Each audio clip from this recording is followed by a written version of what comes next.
In this video, I want to touch on a couple of tips to help you with getting organized. The more organized you are now, the more time you're going to save in looking for those misplaced files. That can quickly add up and save time, and time is money. If you already have a system in place, then these tips may give you an idea or two, or at worst, let you know that your current system is the best one for you, and hey, there's no need to fix what ain't broke, right? As you grow your business, you may have to make certain adjustments in your organizational habits, but at least ways you'll have something to adjust. The idea here is to just do it. Begin getting organized now, and as needed, make your changes. For example, I have a certain folder structure to keep all of my website and domain details organized. Let's go ahead and take a look at what I've got set up here. One of the folders on my hard drive is called My Sites, and inside of that folder, I've got a list of every single domain that I have in their own individual folders. For example, domain X would be site-X. Domain Y would be site-Y, and so on. And inside of each one of these folders, at a bare minimum, I have 2 more folders, and then a text document that contains all the login and additional details about that domain. Now, since most all of my websites are database-driven WordPress sites, my structure might be a little bit different than what you might need. But at least ways this will give you an idea to work with. But I've got 2 folders here, one named Images and one named Backup. That should be no different than your setup.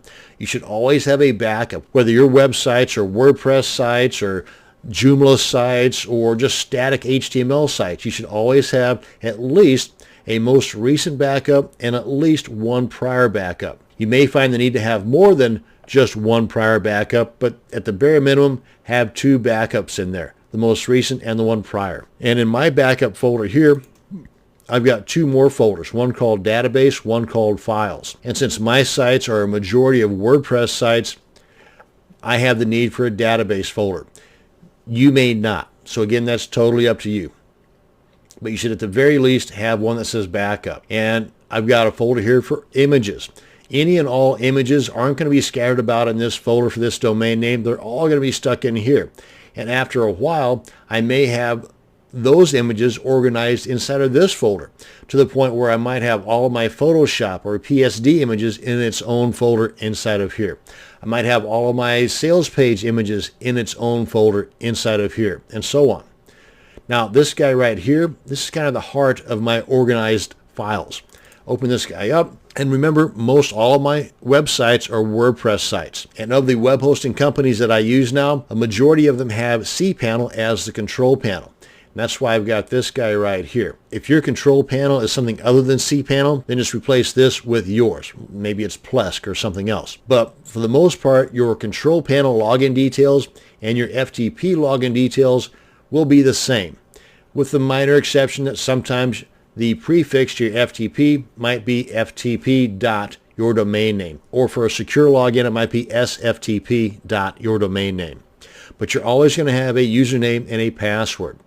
And I've got a section up here that contains notes for my domain. Again, since most of my sites are WordPress sites, these notes here are referencing a configuration file for my WordPress site. Just a little add-on that I want to put in there. And I've got the username and the password for my administrator login details for my blogs, and the database information for my blogs, and my email addresses for that particular domain, as well as a Gmail account that I've got set up for that domain. Now, I've got this set up in addition to my email accounts for that domain because by having a Gmail account, this gives me access to Google Tools for this specific domain. And since Gmail is free, why not?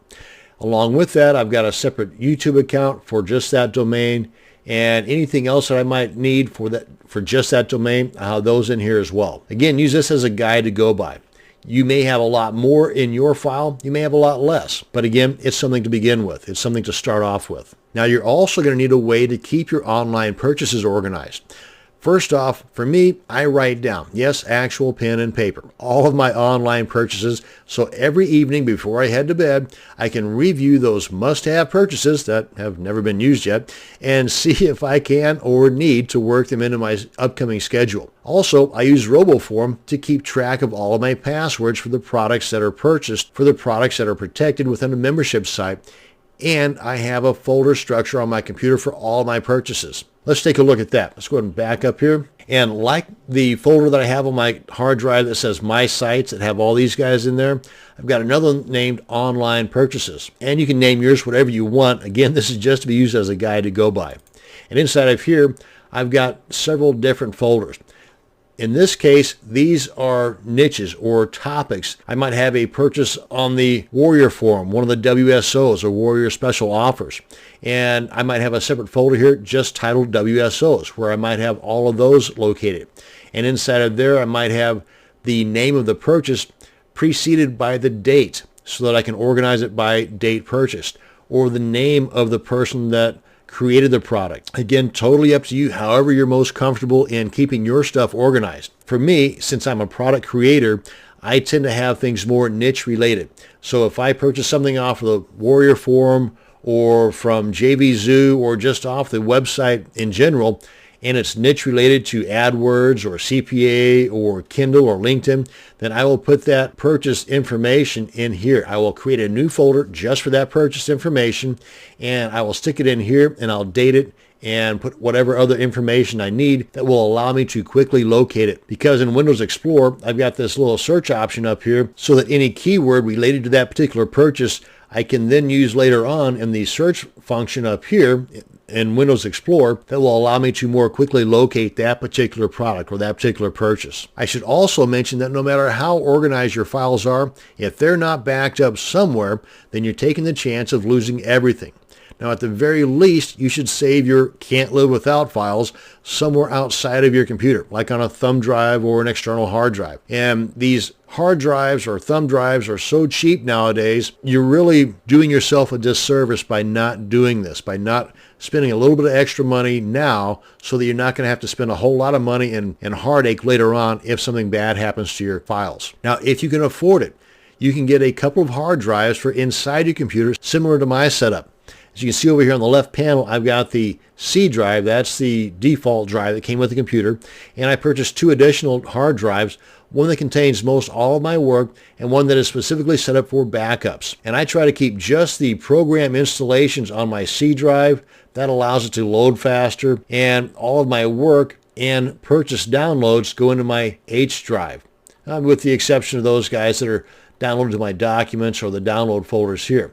At which point, if need be, I will then either delete them from this or move them into one of my folders on my H drive so I can keep these guys as clean as possible. A lot of other folks do just the opposite. They'll pack up their C drive with all the same information because they don't have an additional hard drive. Again, it's totally up to you, personal preference. My main point here is to have a backup set up somewhere. Now, in closing, I want to mention that my folder structure examples and the use of Notepad works great for me. You may be fluent in using spreadsheet or mind mapping type programs, in which case you could put all the details of your domain and website files on a spreadsheet or on a mind map, and they would work 10 times better for you than in my examples.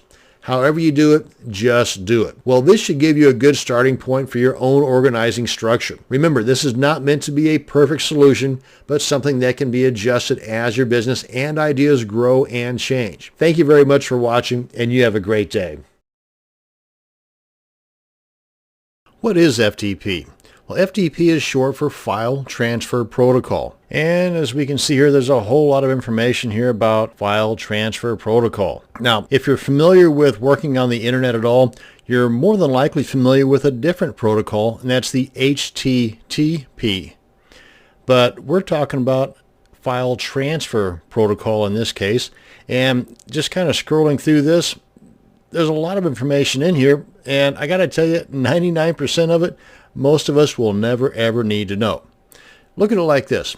FTP is like a bridge between your computer and your website on the internet. Now, on one side of that bridge is the server where your website is.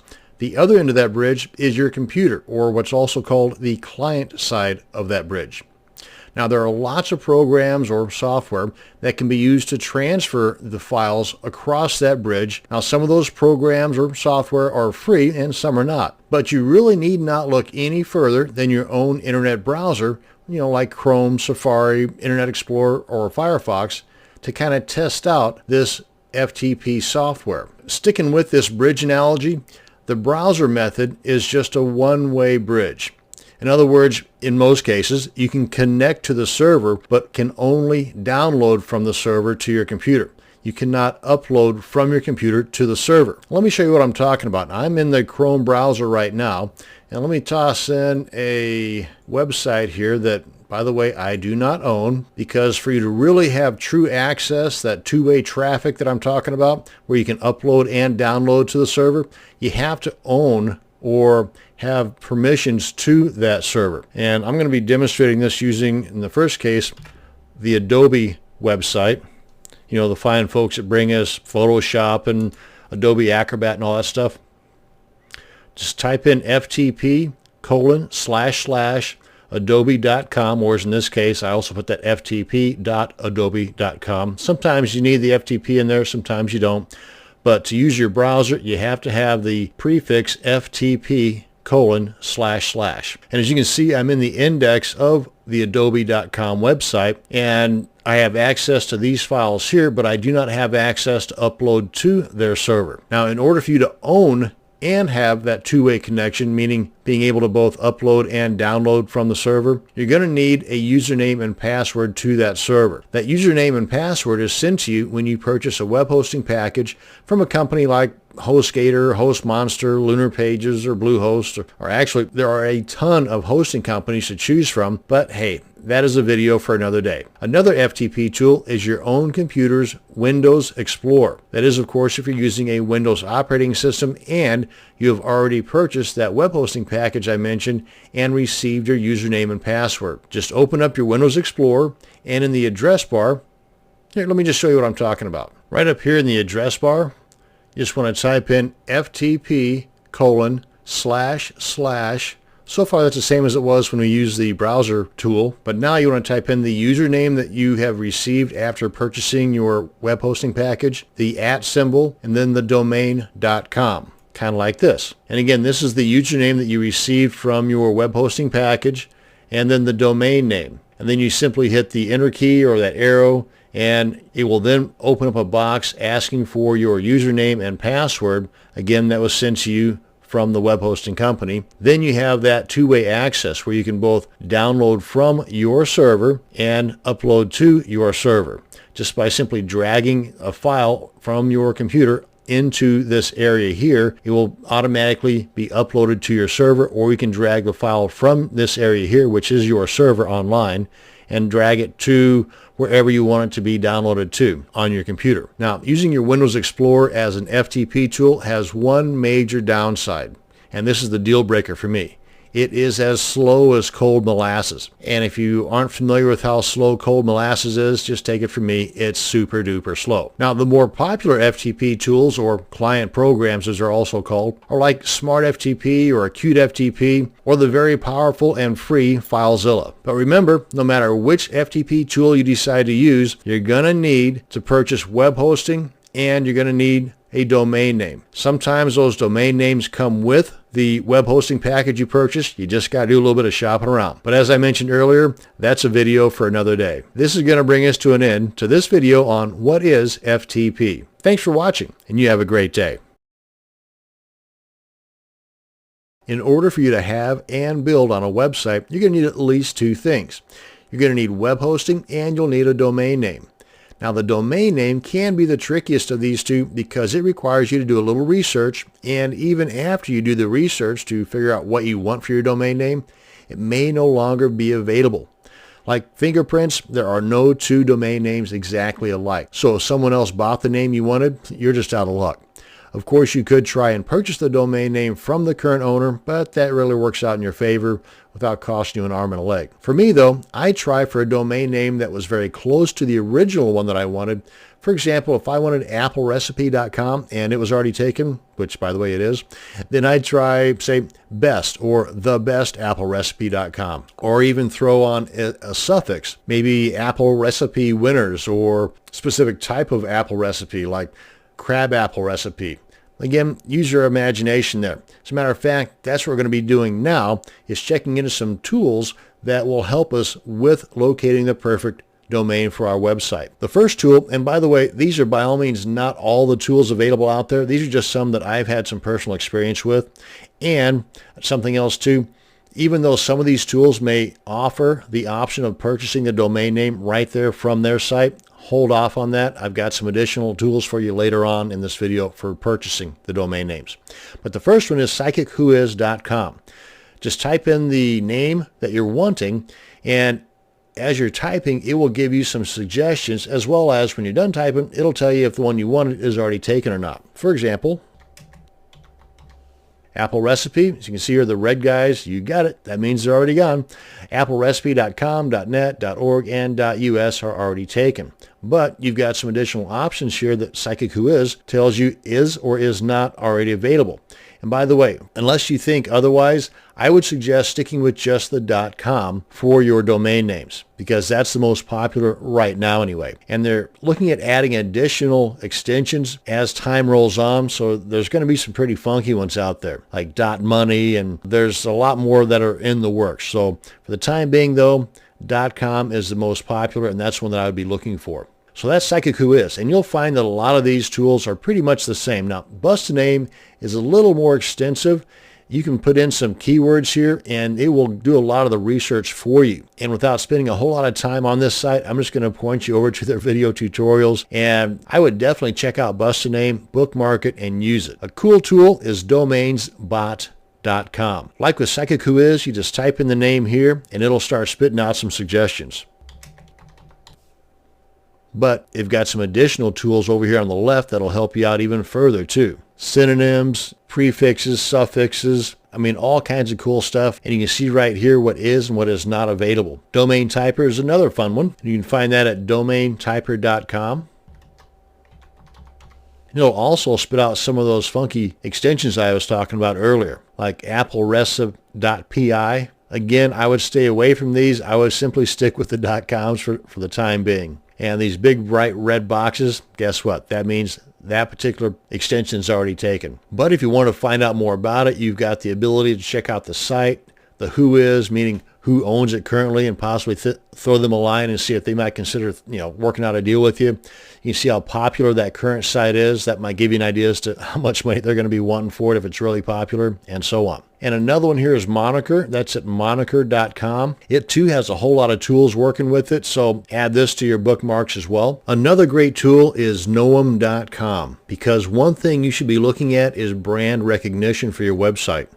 One of the most powerful ways to brand yourself or website is through social media. Plus, once you've established a connection or created an account on the social media sites that will complement your website and services, then you stand a greater chance of tapping into all that free traffic from these sites, as well as the search engine loving backlinks from these social sites to your website. Win, win, win. Knowem.com is a site that can help establish a brand continuity with over 600 different social media sites. Once you've signed up for your free account, you can then check if your username is being used on any of the 600 social media sites that Knowem.com monitors. This way, you'll have a better idea if one of the domain names you're wanting has already been used in a lot of these social media sites. Now you can make a more informed choice as to which domains to go with or to kick off your list. And then we have plenty of tutorials online here as far as how to go about establishing these connections. So by all means, check out Knowem.com. Now, as far as the actual purchasing of your domain name, my first suggestion would be Name Silo, mainly because of the price.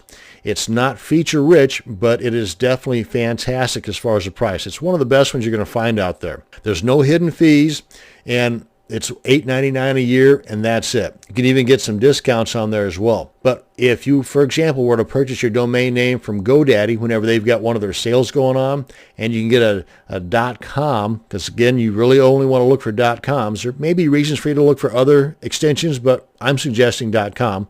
But if you get a .com for, say, 99 cents for the first year, go ahead and purchase it through GoDaddy or whatever, and then after, say, 60 days or so, go ahead and transfer it over to a namesilo.com, and that way you're just getting an additional year added on to the year that GoDaddy gave you for whatever cost this is. And at the time of this recording, it's $8.99. So for $8.99 from NameSilo and the 99 cents you purchased it from, again, using this as an example, GoDaddy, you've now got 2 years paid for on your domain name, and it's now located at NameSilo. Again, it doesn't have a whole lot of features, but if features are what you're looking for and a great price, Namecheap is your company, because Namecheap is great. Their prices just went up recently. It's a little over $10 for a year, but they've also got some additional great services that NameSilo does not. For example, free SSL certificates for the first year. After that, they're really inexpensive too. But even then, you may want to hold off on buying a domain name until you check into web hosting, because some web hosting companies will offer a free domain name if you purchase a package through them. But web hosting is a video for another day. For the time being, though, this is going to bring us to an end on this video on domain names. Thanks for watching, and you have a great day. In order for you to own and build on a website, you're going to need at least a couple of things. You'll need a domain name. You'll need a tool to get or transfer files from your computer to your website and from your website to your computer. And you're going to need what is called web hosting. Web hosting is what allows individuals and organizations to make their websites accessible to others via the interweb, otherwise known as the World Wide Web. You can see that when you do a Google search here for web hosting, you're going to get over 500 million results popping back at you. So you can see there's no shortage of options to choose from. This video will help you in your search. While it is possible for you, the individual, to have your own hosting service on your own computer at your own home connected to the internet, that's not what I'm going to be talking about in this video, because 99.9% of you will be purchasing web hosting from a company that specializes in hosting websites. You know, kind of like your HostGators or DreamHost, or one of the other bazillion web hosting companies out there. Now, I'm a huge do-it-yourselfer, but hosting sites on my own computer, not so much. Now, before you purchase what you need, you should think a little bit about what you want. What is your end goal here for your website? Now, I know that there will be some changes as your site evolves, but in order for you to get started in the right direction, you should at least have a bit of a plan laid out first. For example, ask yourself these questions, and grab your pen and paper and write them down. What is my budget for getting things started? How long will that budget last without any income? Will I need a bunch of traffic just to break even? Will I sell things? And if so, what can I sell? Digital goods, physical goods, or both? Will you be hosting large file downloads? Will you have videos on your site? Will I need a secure connection in order to accept credit cards? These are just some of the questions you should write down and refer back to as you do the research for the hosting service you're looking for. Now, I want to first off point out a good resource to go to and a bookmark, and that's our buddies over at Wikipedia. Just do a search there for web hosting service and you'll end up over here. And if we scroll down a tad bit, and under types of hosting, these guys give a great demonstration of each type of possible web hosting you would be interested in. From the free that I would highly recommend not getting into, to the shared, which is the most popular and a great way to start things out. Next up would be the reseller web hosting, virtual dedicated server, or the VPS, virtual private server, dedicated hosting, and they give you a bit of a comparison between each of these. And this kind of starts off with the least expensive, that being free, and goes up to the most expensive, which is the co-location. Now, cloud hosting is kind of sort of one of the newer guys, and this is ideal for a lot of reasons, but it has a couple of drawbacks that may be deal breakers for you. So by all means, check into these as possible options. Now, one of the more popular services out there is called HostGator. I use HostGator. Actually, I use 4 different web hosting services, but that's information for a different video. But for the time being, I wanted to point out right here, big bold letters, unlimited. Don't let this be the carrot that brings you into buying their particular service. Nothing against HostGator, because if we check out another popular service, one that I use, they use that word quite a bit too. Unlimited disk space, unlimited bandwidth, unlimited database. Well, the thing is, though, is that unlimited is not so unlimited. Whenever your site reaches a certain amount of resources being used or bandwidth being used, your site is going to get shut down, plain and simple. So don't let this be the only thing that draws you into buying their service. I don't want to say anything bad about HostGator or any of the other hosting services out there, because they all do that. I just want to bring it to your attention that unlimited does not mean unlimited. Now, one thing too you want to know is that even though you've been with a particular service for a long time, whether it's several months or several years. If you come to the point where you've either outgrown that particular service or you had several instances where you're not liking their customer support, don't think that you're chained down to that service just because they're watching your websites. No, you can always transfer to another one. Just as they say here at D9, and this is one of the things that I use them for, to actually transfer my reseller account from HostGator. I've got an individual hatchling plan with them now, but I had a reseller account with them and I had like 25, 26 different sites hosted on that reseller account. I moved them all over to D9 and they did it all for me. So it was like nothing that I had to do except for give them some names and some emails, and bing, bang, boom, they did all the heavy lifting for me. And it was totally free. So just know that you're not chained down to a particular service. If you find that their support or whatever reason you feel you should move, go ahead and move. Now, Rackspace has been around for quite a while, and one of their specialties is that cloud server that I was referring to earlier. The major plus to this is that the traffic spikes that you might encounter and that would get your site shut down on a D9 or a HostGator or a DreamHost or Bluehost, on a cloud server, not so much, because the cloud server uses the resources of many different servers, whereas other servers, the VPSs or the dedicated or the shared, they're using one server. And whether it's dedicated or shared, whenever your website hits that particular spike, boom, you're shut down.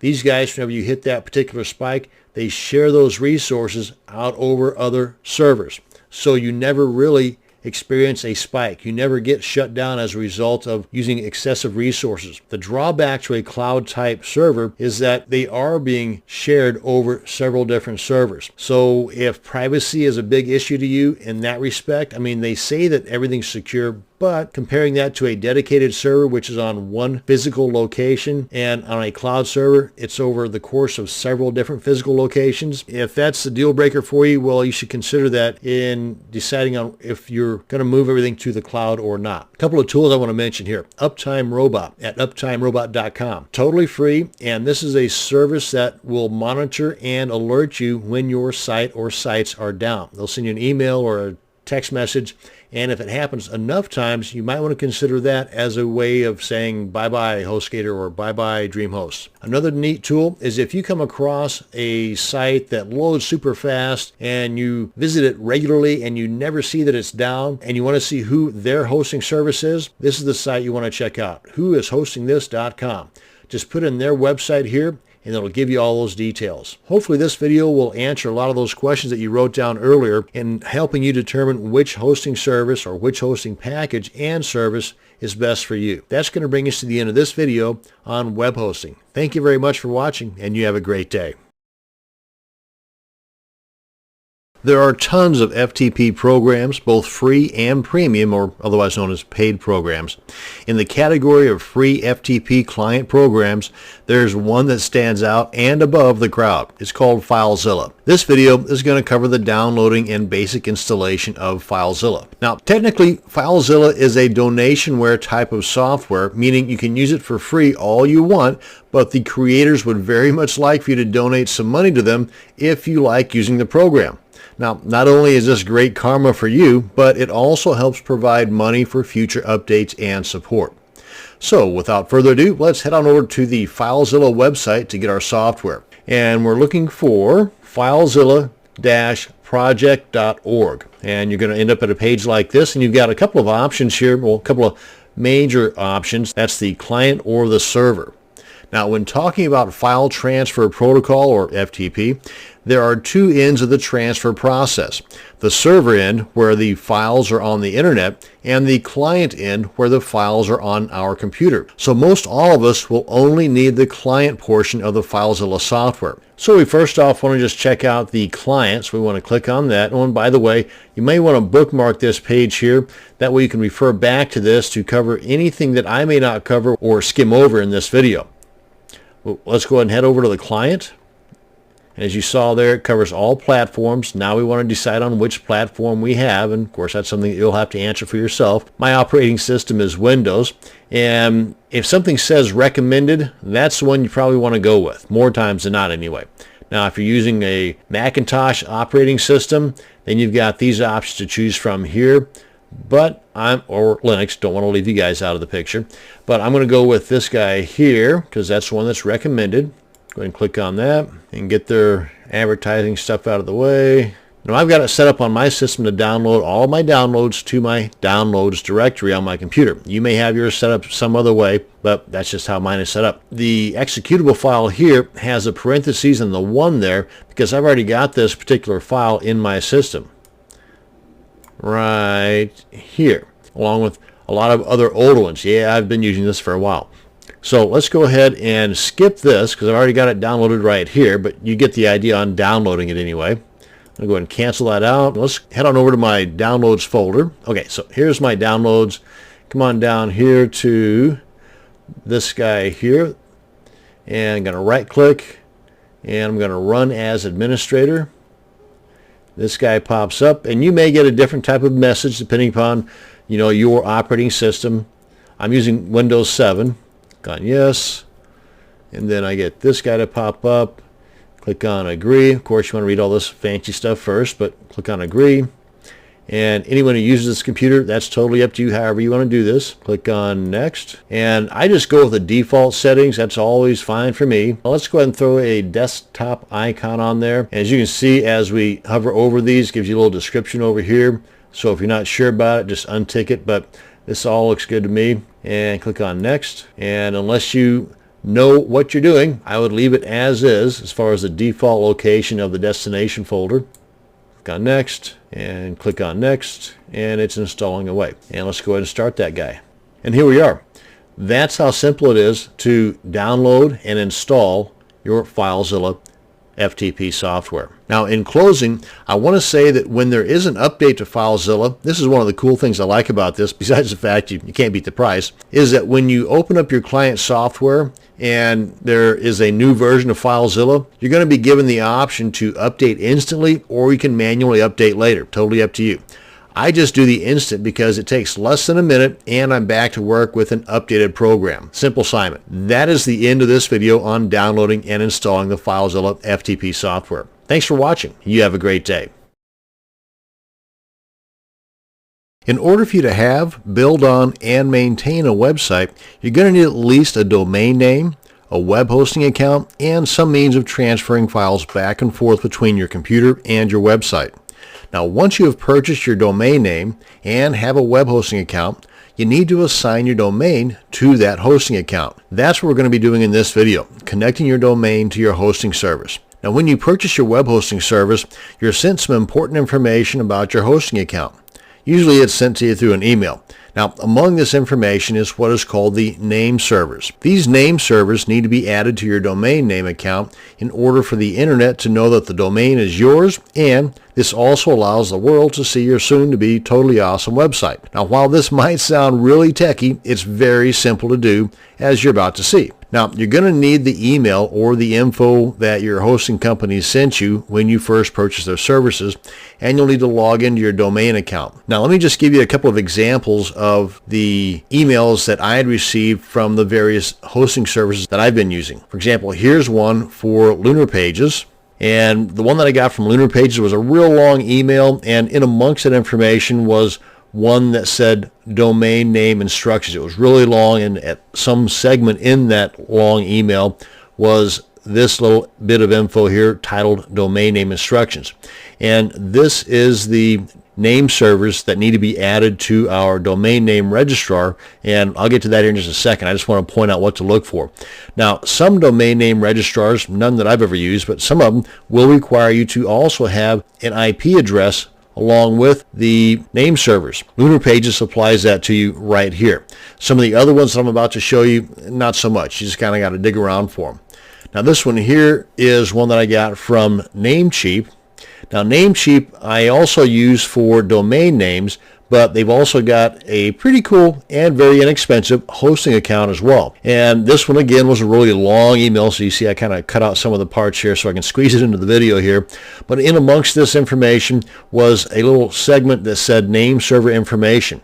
And as you can see, these guys, kind of like these guys here, starts off with something NS, or as in this case with Namecheap, it starts off with DNS 1 and then DNS2. Now, most all of them, at least those that I've ever used, only require 2 name servers. Some of them, though, will require more. I've never encountered those just yet, but, I've only been doing this for about 5 years. So I'm sure that they're out there because they do offer spaces for them, as you're about to see. And this one here I got from my most recent hosting account called D9. And they're an awesome group, by the way, but I don't want to get into a sales pitchy thing about this. But anyway, again, a real long email, and one of the segments in here, segment 3, gives me the primary name server and the secondary name server. And they also give you the IP addresses here, just like they had noted on the one from Lunar Pages here. But like with Lunar Pages, this one starts off with NS and then 25, NS 26, and so on. But again, I only need these 2 for the domain registrars that I've used. And last but not least, the one that I've got from HostGator, which again is kind of a long email, but not as long as these other ones were. But in amongst some of this information here, they give me the name servers. As you can see here, it starts off with NS like these other ones did, 253, and then the next one, or the secondary name server, is NS 254. So these are the emails that I received over time. So if your hosting account is with one of these companies, then this gives you a better idea as to what to hunt down in the emails. Now, of course, if you don't have these or have no idea where they're at, no big deal. You just need to contact the hosting company that you're using and have them send them to you. And if you've got a pretty decent support system with that hosting company, you might even try calling them up. That might save you some time.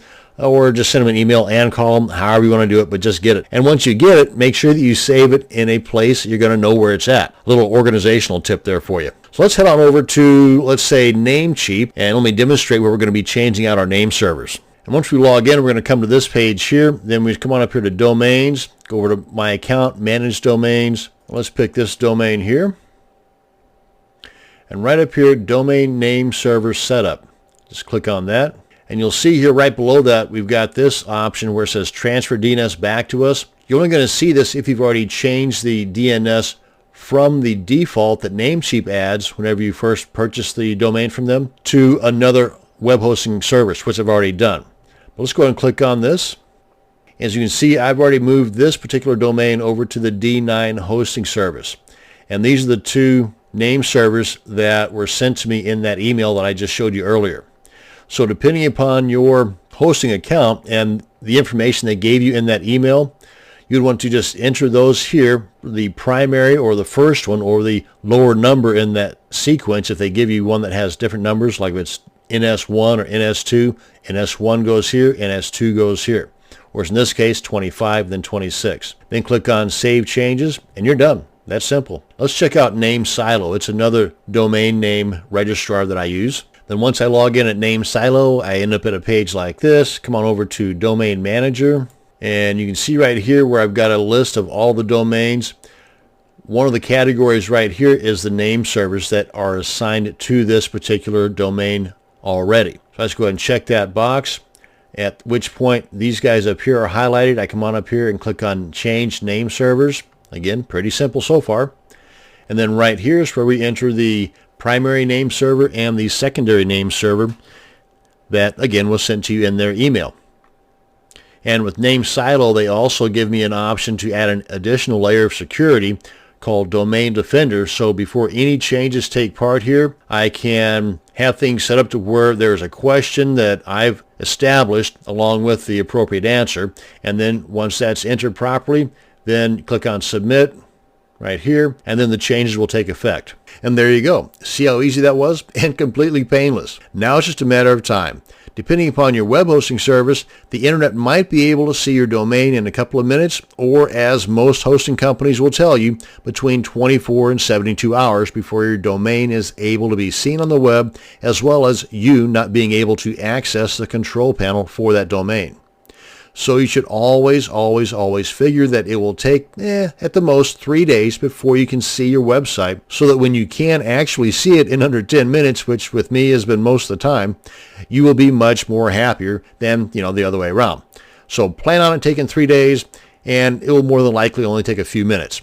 rather than you planning on it taking a few minutes and it ends up taking 3 days. So that's the end of this video on name servers and connecting your domain to your web hosting account. Thanks for watching, and you have a great day. In order for you to have, build on, and maintain a website, you're going to need at least a domain name, a web hosting account, and some means of transferring files back and forth between your computer and your website. Now, once you have purchased your domain name, purchased your web hosting service, and you've assigned the name servers from your hosting service to your domain name, you're going to need to have login access to your server and FTP. When you purchase your web hosting service, you're sent some important information about your hosting account, and among this information is the login details for your FTP and server. Now, your server, what I'm referring to there, is the control panel, and that can be one of a couple of different options. I myself am most familiar with and really love cPanel as my control panel. Another one is Plesk, and there's a few other ones out there that are a little less popular but still basically do the same thing, only do it differently. Now, when you connected your hosting service to your domain name, you use some info that your hosting service sent you when you first purchased their services. Now, more than likely in that same email should also be the login details for your FTP and control panel for your server. Now, this is what it might look like. And of course, if you cannot locate it, then simply contact your hosting company and have them send it to you again. Now, this is one that I received from D9. And it was a rather long email, and they had it sectioned off into several different segments. This is number 4. Now, D9 Hosting is a fantastic hosting service, but depending upon your hosting service, it may look a little bit different, and for that matter, they may send you different login type credentials. For example, on the host name for D9, this is the way it looks. It starts off with www, then the actual domain name .com. Sometimes, but not always, it might also begin with FTP, or for a secure login for FTP, it might even be SFTP, S as in Sam, FTP, not the www. Then they also give you the username and password. Now, like it says here, an alternative might also be the IP address in place of the actual domain name here. Let me show you one that I also received from Namecheap. And Namecheap's pretty well known for their domain names, but they also have a hosting account as well. And this, like with D9, is a rather long email, so I just kind of cut chunks of it out that didn't really pertain to this. And this is an example of a different type of login where they give me, instead of the host name here as the actual www. Then the domain name, the host name here is the actual IP address, then the username, then the password. And down here they've also got a similar login method using the IP address as the server address, just like here as the host name. And then the username is actually this username here with the @ symbol and then the domain name, then the password, and then this is for a passive mode. Now, if you wanted an active mode, and with Namecheap, it might require contacting them to have them set that for active. And this video is not about the difference between active and passive mode for FTP. This is just about getting your login information. So I might cover that in an upcoming video. Now, this should go without saying, but hey, I'm going to say it anyway. You should have some type of organization in place to help keep these important login details where you know where they're going to be. Whether it's something fancy like with a mind map or a spreadsheet type programs, or just some simple text document. Having this information organized and in a safe place will save you loads of time, and even more so as you gain more domains. So organize now, save time later. Thanks for watching, and you have a great day. Hi, this video will demonstrate how to connect your FileZilla client software to your hosting account server, basically your website. Now at this point, I'm hoping you already have downloaded and installed your FileZilla client program. Otherwise, this video may seem a bit confusing. So let's open up FileZilla and grab the FTP login details that was sent to us by our web hosting company. We'll bring this into the picture here. Now, depending upon the service that you're using, the web hosting service you're using, will depend upon exactly how the information looks, the login details that they sent you. For example, this is one that I received from Namecheap Hosting, and in one instance they've got the FTP. This is the server or hosting name that goes in here, and they've got it in the form of an IP address, which will work just fine. And one that I received from my D9 Hosting, totally different, but it still works the same. The host name that, like here they have just listed as FTP, is in the form of a URL. Now sometimes this does not have a www in front, it has an FTP. Sometimes it also has an SFTP for the secure transmissions, but you still have the username and the password. Now if you're confused about what your particular login details are from your hosting account, just give them a buzz or just send them an email and ask them. But leastways, now you've got a pretty good idea as to what's required. You're going to need at least 3 things: the host or server name, the username, and the password. Now 99.99% of the time, the port you can just leave blank or just put in 21. Now I'll just kind of go over the FileZilla software interface here, and for the most part you're going to find this to be pretty much the same no matter what FTP client software you're using. For the most part, on the left hand side here you've got your computer or the local side, like it says here, and on the right hand side you've got the server or the remote side. Now up here at the top you've got the main software toolbar, and there's a whole lot more to this FTP software than just transferring files from your computer to the host. But in this video we're just going to be covering the connection process. Then next right here we've got what's called the Quick Connect server bar, and you can either connect through this to your server, or you can go up here from File, go to Site Manager, and set things up here. This would be more of a permanent basis, whereas this would be more of a temporary. Now, either way will work just perfectly as far as getting connected to your web hosting server. Now, this area right in here really doesn't do a whole lot for you, but it's called the FTP message log area. And for the techies, there are some details in here that might help you understand more about what's going on. And down here at the very bottom, and you can always scroll these guys up and down to give more room for the area that you're more interested in seeing or gaining access to. But down here we've got the file transfer queue, and you've got some additional tabs down here that will tell you about all the files, the failed transfer files, and the successful transfer files. So that's a quick look at what's going on here. Let's go ahead and get connected. Now again, you can either use the Quick Connect, and if you use the Quick Connect, then the information that you put in here is stored over here if you hit that drop down arrow. Of course, this being a new install, there are none. But if you were to put in the connection for one of your domains and successfully connect, then you can hit this drop down arrow and it'll be listed in here. You would then just select that, click on Quick Connect, and like the name implies, boom, you're quickly connected. Likewise, if you have multiple entries in here, maybe you've got several different domain names and you use the Quick Connect for connection to all of those servers, then you'll see an ongoing list here of all those servers you've connected to. Again, just select the one you want to connect to, click on Quick Connect, bing, bang, boom, you're there. Another way, and again what I consider more of a permanent way, is come on up here to File, go to Site Manager, come on down here and click on New Site, give it a name. Again, try to keep things as organized as possible. And as soon as you click on New Site, you're going to see all these other options become available. Now, a lot of this is pretty self-explanatory, but again, right now I'm just covering the basics. And I just want to enter in the host name, and I'm going to leave the port alone because for the most part, it'll work just fine if it's blank. But again, 21 is what goes in there. And I'm going to put in the host name here, copy and paste. And for the protocol, in this case, we're going to just leave it at FTP. And for the encryption, we're just going to leave that alone. And for the login type, we're going to go to normal. And for the user and the password, those are the other 2 items of the 3 that we need to successfully log in that we receive from our hosting account. And let's go ahead and put in here. And the password thusly. And click on Connect. And of course you've got a spot here for any comments. If, say for example, if this particular FTP account was set up for someone doing some work like an outsourcer or something, then you might want to put in a comment here, delete at this date or something like that.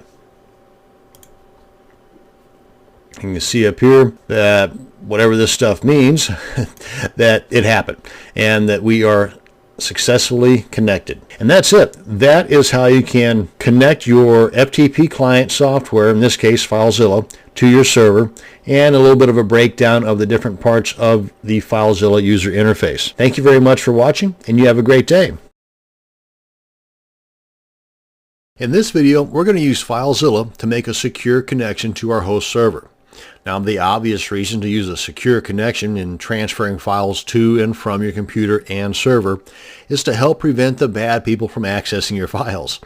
Now, as soon as you see just how easy it is to connect securely and your hosting service is set up for secure transfers, then I frankly don't see any reason why you would want to transfer your files any other way. Okay, let's go ahead and open up FileZilla and grab the login details that was sent to us from our hosting company.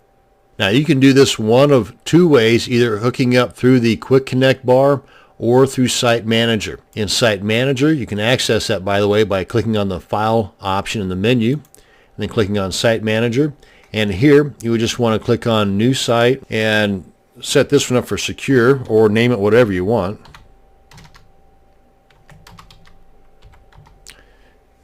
And I'm going to name it Secure Demo. Then just click anywhere in this box here to deselect it. And then over here in the host section, and this holds true if you're going to be using the Quick Connect bar here, but in the host section, if you were given, say, FTP dot or www dot in the host name, for example, this was given to me by my hosting company. In this case, if we're going to be connecting securely, you want to exclude that prefix because FileZilla will fill it in for you. Now then, at this point, you want to go ahead and put in port 22, whereas before, if you're using the normal protocol, then you can leave that blank or just put in 21. But in this case, we're going to put in 22.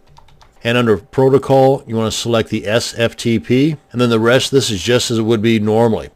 Select normal for login type, put in the username and password, and then any notes down here that you might want to put in if you want to. And then click on connect.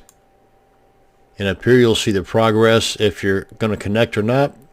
And as you can see here, we are now securely connected. So really there's not much difference in the connection process of the secure method versus the non-secure method. So as I said, why would you want to do it unsecured if the process is basically the same? And that's going to bring us to the end of this video on making a secure connection with FileZilla. Thanks for watching, and you have a great day.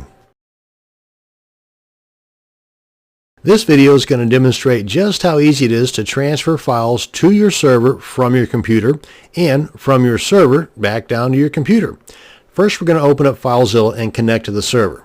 And we can connect to our server either through the Quick Connect bar or through our Site Manager that we can access through the File menu button. Go to Site Manager. And if you've already got some set up in here, just select the one that you want to connect to and then click on Connect.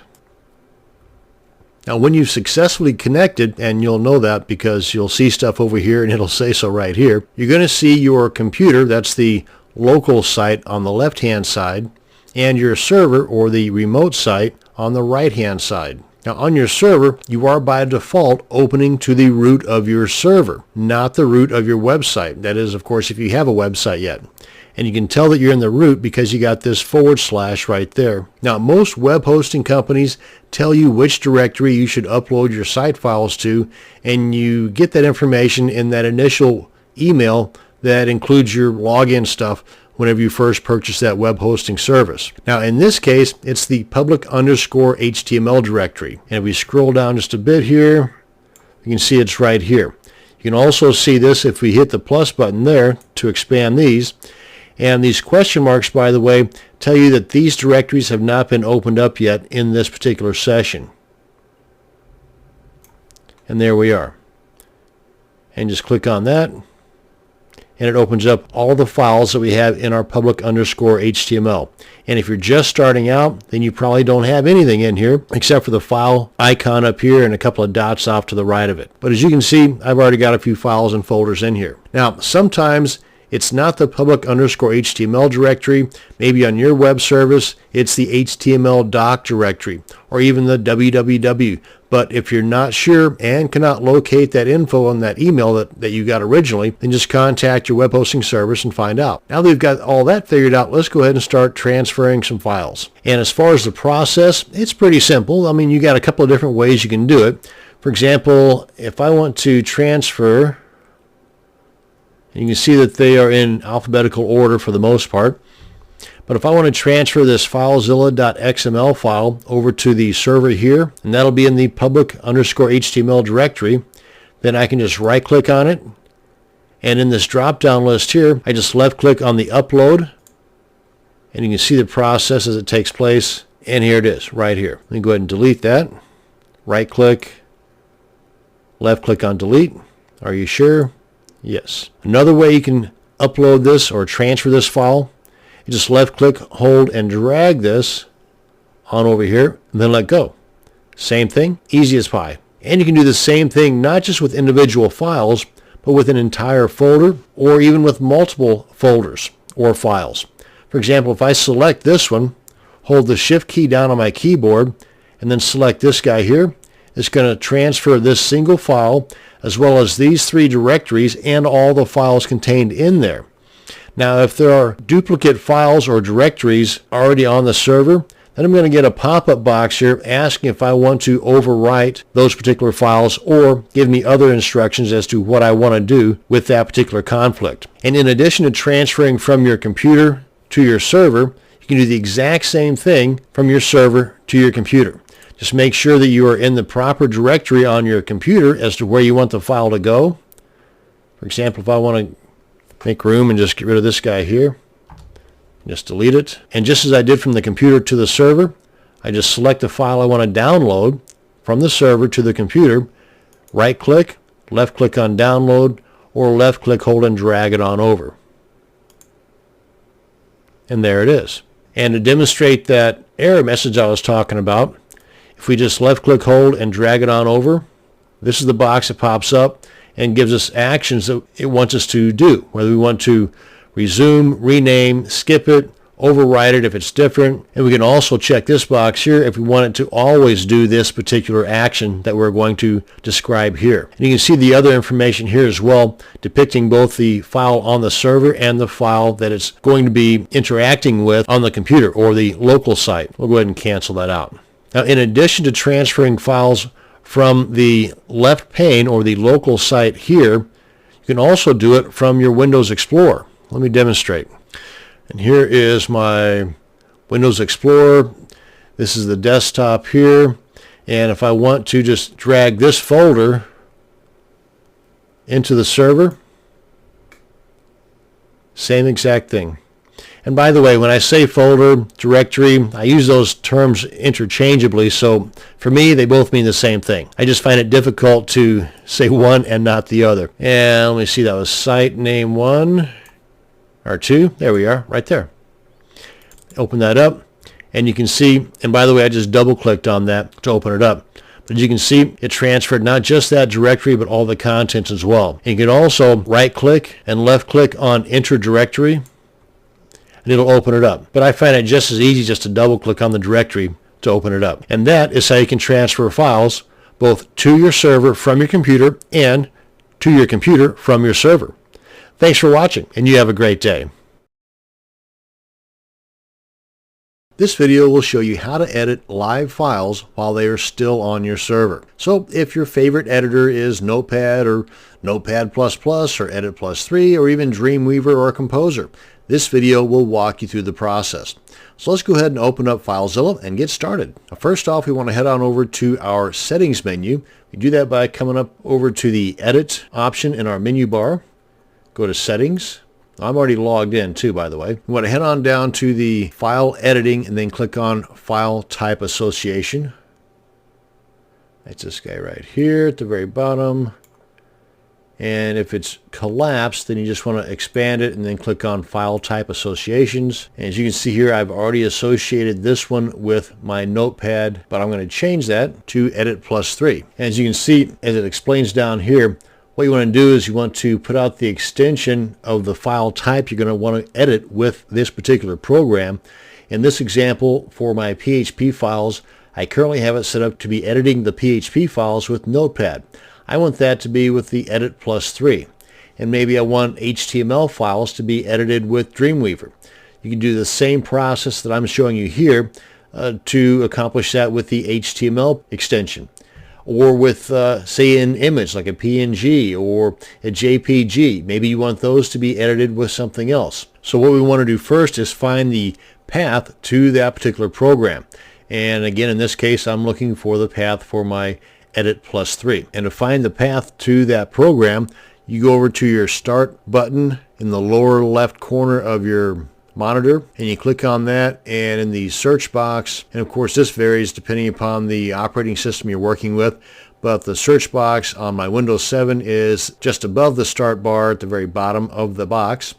And in there where it says Search Programs and Files, type in the name of the program you're looking for. In my example, it's Edit Plus 3. Then when you see the program showing up in the list, you right-click on it and then click on Properties. Then you want to make sure you're in the shortcut area of the Properties, and you're looking for the target. So you just want to copy that, and by default it's probably already selected. So using the shortcut keys on your keyboard, hold the Control key down on your keyboard and then hit the letter C as in cat, or copy. Or you can just make sure that you select it all, then right click and then copy that to your clipboard. Then you come on over here, and where you've got the file extension, right after that you want to paste in the path that you just copied, like so. Then click on OK. Now let's find us a PHP file and open it in our Edit Plus 3 program. And if I can find, let's see here, public_HTML, there should be something in here. Yeah, it's XML. Here's an index.php. It's got something in there. So I'm going to right click, View Edit, and there it is, Edit Plus, and you would get the same exact options if you were to use your particular program of choice, be it Notepad, Notepad++, or whatever program that you associate with whatever extension. And that's going to bring us to the end of this video on how to edit live files using FileZilla.